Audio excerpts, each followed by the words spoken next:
I'm Nick Daniels of schoolpsychologyprograms.info, and today my guest is Dr. Linda Webster. She is the department chair for the school psychology program at the University of the Pacific. And I think I got that right, correct? Yes, you did. Yes, you did. All right. Very good. Great, Yes. great. So I'm going to ask you a few questions, and to get started, I kind of already talked about your current position, but you could go in a little bit more detail about that and your history in the field of school psychology. Okay, well, thanks again for inviting me. Oh, absolutely. Thanks for being here. Yeah. Well, let's see. I graduated from UC Berkeley in 1988, so a little bit back in time. And I worked in the Benicia Unified School District for a little while, and then I actually took a position with Contra Costa County Mental Health. And I worked there for about 8 years in their children and adolescent outpatient mental health services. But I also did a lot of work. We went out to the schools. Okay. So I did a lot of work with children in the schools, even though I was part of county mental health. Sure. And then I taught for 4 years at UC Berkeley as adjunct faculty, and then I used that as a springboard to take an academic position, and I've been at Pacific this is my 17th year. Okay, so tell us a little bit about the process for admission to the school psychology program at the Pacific. So the admissions process is online. It's an online application, and you have to have a bachelor's degree because it's a graduate program. We tend to prefer undergraduate majors that have a psychology background. But if you have a background in a related field like sociology, child development, even I'm blanking on the name, so we'll have to edit that one. Sure. What was I going to say? Now I totally forgot.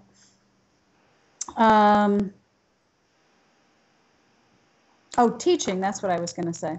Anything in education. Yeah. So even if you have a background in teaching and education, that we'd still consider that as being an appropriate background. And I have to say, I have admitted people that had undergraduate degrees in business before, and they've done really well. And I had one person that was pre-med, and she did really well as well. Sure. Great. And what are some characteristics that you look for when you're selecting students for the University of the Pacific School Psychology program? Well, for school psychology, you need to have good verbal skills and good writing skills. We'll help you out with the math because you do have to take statistics and research methods.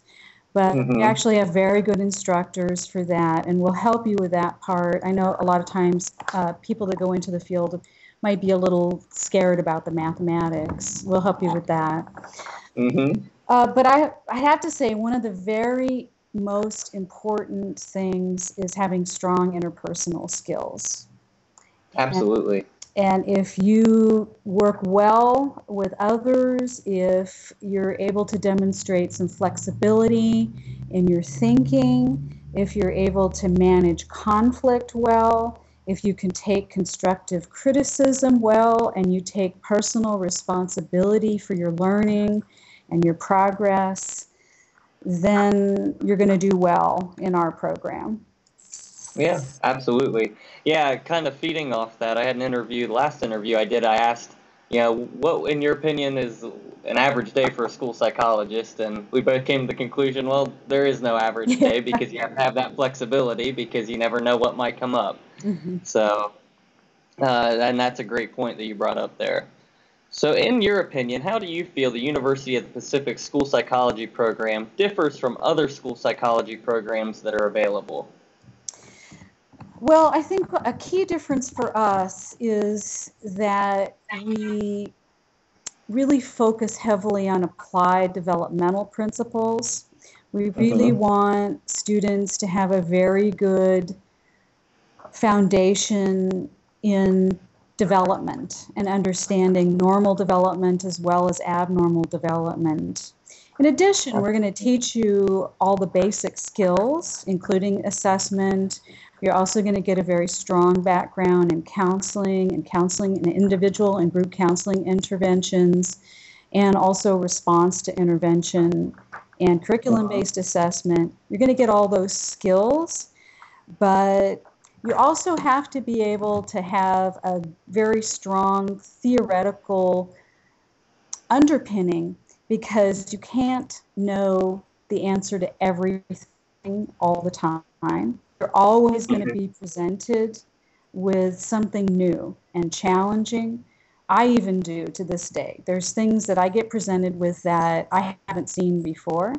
And the thing that helps you is your understanding of theory and research and those developmental principles, because then you can problem solve and hypothesize about what might be going on, and then you can come up with some interventions that you test out to see if that is actually going to work for that particular child or that particular family, or in consultation with that teacher. Sure, so it gives you a place to start. Yeah. So I think that's really something that sets us apart. Great. Okay. What do you feel is the biggest challenge for incoming school psychology students?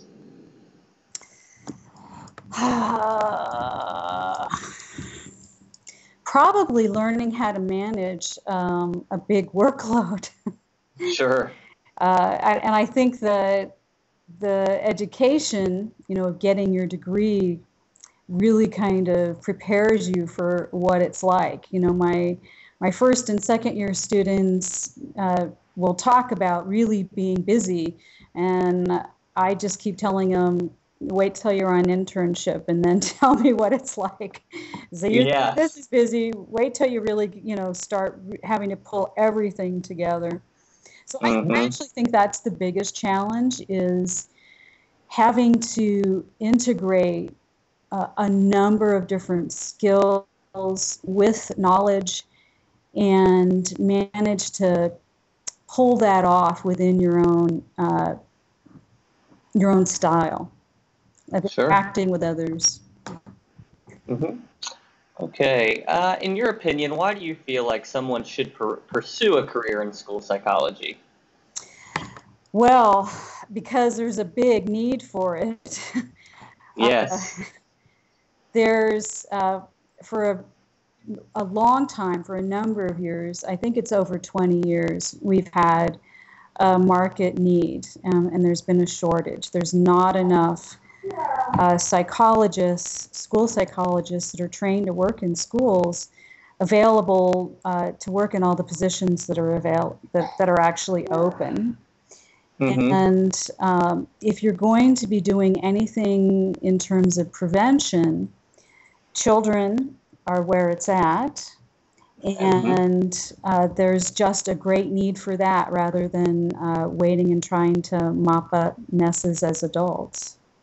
Absolutely. Getting that problem-solving process and figuring out the answers for these youngsters before, it becomes a full-blown issue, to where, it becomes a lot more difficult to handle once they start getting older, and those issues haven't been intervened on and given the proper support that they need. What do you feel makes someone a great school psychologist? Well, I think in some respects, the things that make a great school psychologist are also the things that I look for in my applicants. I think you have to be flexible and adaptive.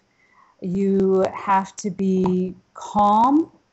You have to be organized. You have to be able to work well with others, to not take things personally, to be able to take a very calm demeanor in any kind of a crisis. You have to have good skills at getting other people to work together, like parents and teachers and administrators. And then you also have to have a very solid skill base, as well as knowledge and theoretical base. You also have to have a willingness to keep learning, and keep on top of the latest research and the current trends in the field. I think that's really important.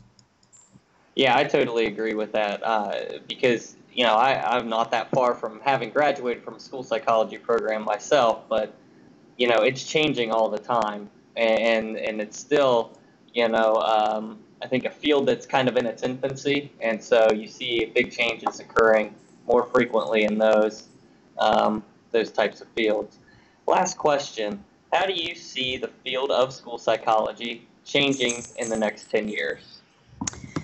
Well, I think we're seeing um, a couple of things. One is something that's kind of been percolating for maybe the last 10 years, and that's response to intervention.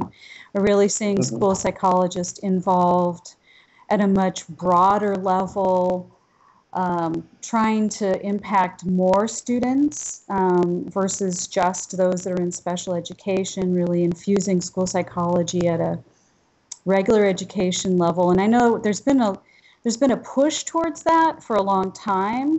People in the field have Hmm. been saying we need to be doing that, we need to be doing that. And I think with the RTI movement, we're starting to see that happen more. Sure. The other thing that we're seeing, certainly in California, is a real move towards incorporating more mental health and Okay. counseling and whole classroom mental health interventions, particularly as funding has dried up for county mental health programs or other programs that have sent uh, outsiders, licensed professionals, to come into the school. Schools are really rethinking that and saying our school psychologists can and should be providing these services. We shouldn't be looking for outside vendors for this. Yes, absolutely. Well, that's all the questions I have for you. I really want to just thank you for taking the time for speaking with us today. Thank you so much for asking me. It was great to be on your interview here.